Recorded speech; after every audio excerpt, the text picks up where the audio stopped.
சின்ன குரூப் சேனலுக்கு உங்கள் அனைவரையும் அன்புடன் வரவேற்கின்றேன். இன்றைய ஆன்மீக தகவல் ஸ்ரீ அன்னை ஸ்ரீ பகவான் அரவிந்தர் பற்றிய தகவலை தான் நாம் பார்க்க போகின்றோம். அன்பர்கள் அனைவருடைய பிரார்த்தனையும் ஸ்ரீ அன்னை ஸ்ரீ பகவான் அரவிந்தர் திருப்பாதங்களில் சமர்ப்பணம் செய்கின்றேன். நம்பிக்கையான நியாயமான பிரார்த்தனைகள் நிச்சயமாக கைகூடும்.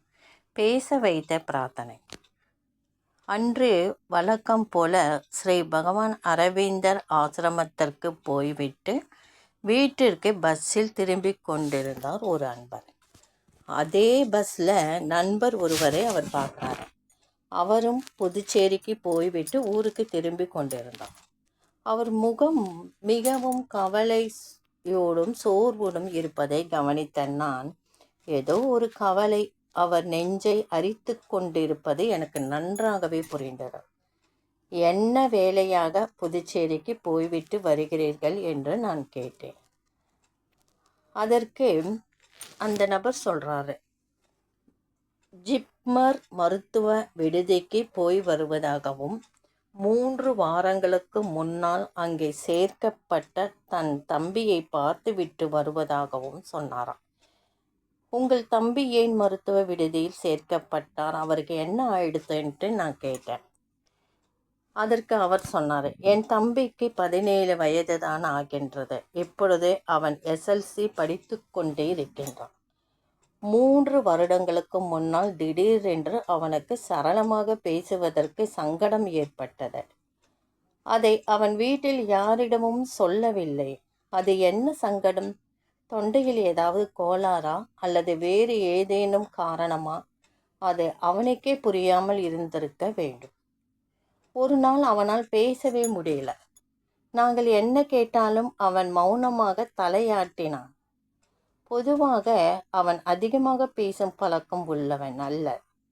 அதனால் அவனுடைய மௌனத்தை நாங்கள் இயல்பாக எடுத்துக்கொண்டோம். 2-3 நாட்கள் இதே நிலை நீடிக்கவே அவனை துருவி விசாரித்தோம். தன்னால் பேச முடியவில்லை என்று சைகைகள் மூலம் தெரிவித்தார். இது எங்கள் குடும்பத்தில் எல்லோருக்குமே துயரை கொடுத்தது. அக்கம் பக்கத்தவர்கள் இந்நிலையை தற்காலிகமானதுதான், கவலைப்பட வேண்டாம் என்று எங்களுக்கு ஆறுதல் கூறினார்கள். வேறு சிலர் ஏதேதோ சொல்லி பயமுறுத்தினார்கள். என்ன செய்வது என்று தெரியவில்லை. என் தம்பியின் நிலையை சாதாரணமாக நினைக்க முடியவில்லை. அவருக்கு அதிகமாக பீதி ஏற்பட்டு இருந்தது. அதை பார்த்து குடும்பத்தில் உள்ள எங்களுக்கு ஒரே பயம்.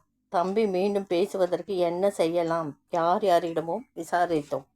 ஒவ்வொருத்தரும் ஒவ்வொரு மாதிரி சொன்னார்கள். நிறைய கருத்துக்களை நான் கேட்டேன். கருத்து பரிமாறல்கள். அந்த நிலையில் சிலர் போன பேச்சு போனதுதான். இனி ஒருவேளை அவன் பேசினாலும் திக்கி தான் பேசுவான் என்று கருத்து தெரிவித்தார்கள். டாக்டர் எல்லாமே சிலர் அப்படிதான் சொன்னாங்க.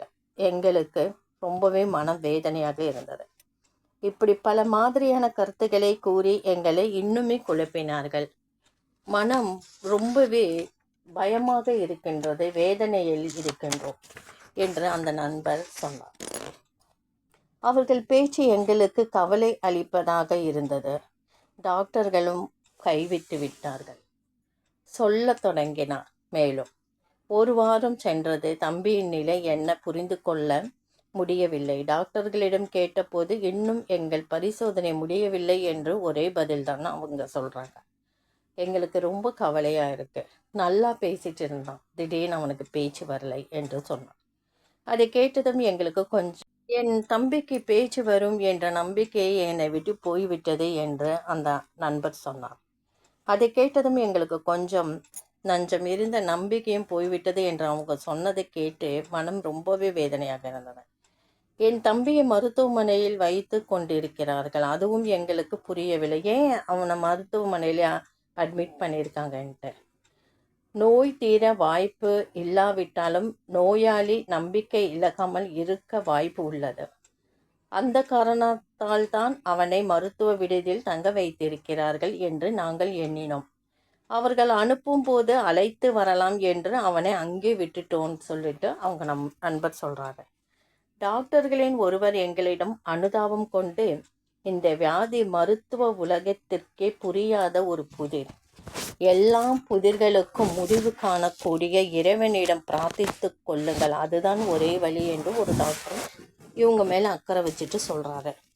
நாங்கள் உலகத்தில் உள்ள ஒரு தெய்வத்தையும் பாக்கி வைக்கவில்லை, எல்லா தெய்வங்களுக்கும் வேண்டிக் கொண்டு நாங்கள் பிரார்த்தனை செய்து கொண்டு தான் இருக்கிறோம் என்று சொன்னாங்க.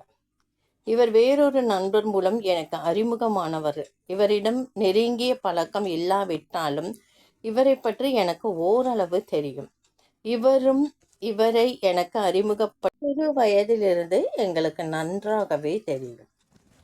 இவருடைய நிலை ரொம்ப பரிதாபமாக இருந்தது. இந்த நண்பரை அறிமுகப்படுத்திய என்னுடைய நண்பர் ஒரு இக்கட்டான காலகட்டத்தில் அவருடைய கஷ்டத்தை போக்க ஸ்ரீ அன்னையை அவருக்கு அறிமுகப்படுத்தினேன். அதன் மூலம் அவருடைய பிரச்சனை தீர்ந்ததா. ஆனால் அவர் அதே மாதிரி தன்னுடைய நண்பருக்கு ஸ்ரீ அன்னையை பற்றி சொல்ல விரும்பவில்லை. ஏன்னா நம்மளே போய் வழியை சொல்வதனால் அவங்க ஏதாவது எடுத்துப்பாங்களோ, தவறாக நினச்சிப்பாங்களோ என்று அவர் சொல்லாமல் இருந்து விட்டார். அவரிடம் மெல்ல நான் ஸ்ரீ அன்னை ஸ்ரீ பகவான் அரவிந்தர் பற்றி மேலோட்டமாக சொல்லி அவர்களை பற்றி அவருக்கு புரிய வைத்தேன். அவருக்கு அதில் நம்பிக்கை ஏற்பட்டது. நாளை தரிசன தினம்தான், வாங்க உங்களை கூட்டிட்டு போகிறேன் ஆசிரமத்துக்கு என்று அவர்கிட்ட சொன்னேன். அவரும் அதற்கு முழு மனதோடு சம்மதித்தார். இருவரும் ஆசிரமத்திற்கு புறப்பட்டோம். நாளை தரிசன தினம். ஒரே கூட்டம் நிறைந்திருந்தது. பொறுமையாக நாங்கள் வரிசையில் காத்திருந்தோம். ஸ்ரீ அன்னையின் தரிசன தினத்தில் அவருடைய ரூம், ஸ்ரீ பகவான் அரவிந்தருடைய ரூம் அனைத்துமே தரிசித்தோம். மறுநாள் ஆகஸ்ட் 15 வியாழக்கிழமை ஸ்ரீ பகவான் அரவிந்தர் ஆசிரமத்தில் அந்த நண்பர் ஸ்ரீ அன்னையின் தரிசனத்திற்கு வந்திருப்பதை பார்த்தேன். ஸ்ரீ அன்னையின் தரிசனம் முடிந்து அவரவர் வீட்டுக்கு புறப்பட்டும். கொஞ்ச நாள் நாட்கள் ஓடினேன். என் மனைவி மாடிக்கு யாரும் உங்களை பார்க்க வராங்க, கீழே இறங்கி வாங்கன்ட்டு சொல்கிறாங்க. மாடியில் இருந்த நான் அந்த நண்பரை யார் என்று விசாரிக்க நான் கீழே இறங்கினேன். அவர் முகம் மலர்ந்திருந்தது. ஏதோ நல்ல செய்தியுடன் வந்திருக்கிறார் என்பது மட்டும் எனக்கு புரிந்தது. உங்கள் தம்பி எப்படி இருக்கின்றார் என்று கேட்டேன். அதை சொல்லதான் நான் இரண்டாவது முறையாகவும் வந்திருக்கிறேன். என் தம்பி இன்றே மாலையில் சில வார்த்தைகள் பேசினார். பிறகு இரவு 10 மணிக்கு ஆஸ்பத்திரியிலிருந்து திரும்பிய என் அண்ணனும் மற்றவர்களும் இப்பொழுதே அவன் வழக்கம் போல சரளமாக பேச ஆரம்பித்து விட்டதாக சொன்னார்கள்.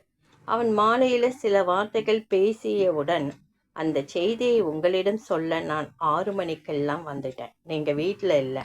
என் தம்பி நன்றாக பேசுகிறான், நன்றாக இருக்கிறான். ஸ்ரீ அன்னையின் திருவுள்ளம் போலும். அதை உங்களை இரண்டாவது முறையாக பார்க்க வந்திருக்கின்றேன். என்னுடைய தம்பி நலமுடன் இருக்கிறார். ஸ்ரீ அன்னையின் சக்திக்கு எல்லை இல்லை. மருத்துவ உலகத்துக்கே பிரச்சனையாக இருந்த ஒன்று ஸ்ரீ அன்னையை பிரார்த்தனை செய்து கொண்ட சில நாட்களிலே தீர்ந்தது. சோறு மட்டும்தான் ஊட்டுவாள் பெற்ற அன்னை. சொல்லையே ஊட்டி விட்டாள் அந்த தெய்வத்தாய் ஸ்ரீ அன்னை என்று நெஞ்சமுருக கண்கள் பெருக தழுத்தழுத்தார் அந்த நண்பர். தவிப்பவர்களையும் தழுப்பவர்களையும் தன்னை நாடி வருபவர்களையும் கை கொடுத்து கரையேற்ற ஸ்ரீ அன்னை என்றும் அந்த தெய்வ படகு நம் திசையிலேயே திருவருள் புரிய எதிர்நோக்கி இருக்கின்றது. இந்த பதிவு உங்களுக்கு கண்டிப்பாக பிடிச்சிருக்கும்னு நினைக்கிறேன். இந்த பதிவு பிடிச்சிருந்தா லைக் பண்ணுங்கள், ஷேர் பண்ணுங்கள், சப்ஸ்கிரைப் பண்ணுங்கள், கமெண்ட் பண்ணுங்கள். ஸ்ரீ அன்னையால் முடியாதது என்று எதுவுமே இல்லை. நம்பிக்கைதான் வாழ்க்கை. நம்பிக்கையுடன் செய்யும் பிரார்த்தனை நிச்சயமாக கைகூடும்.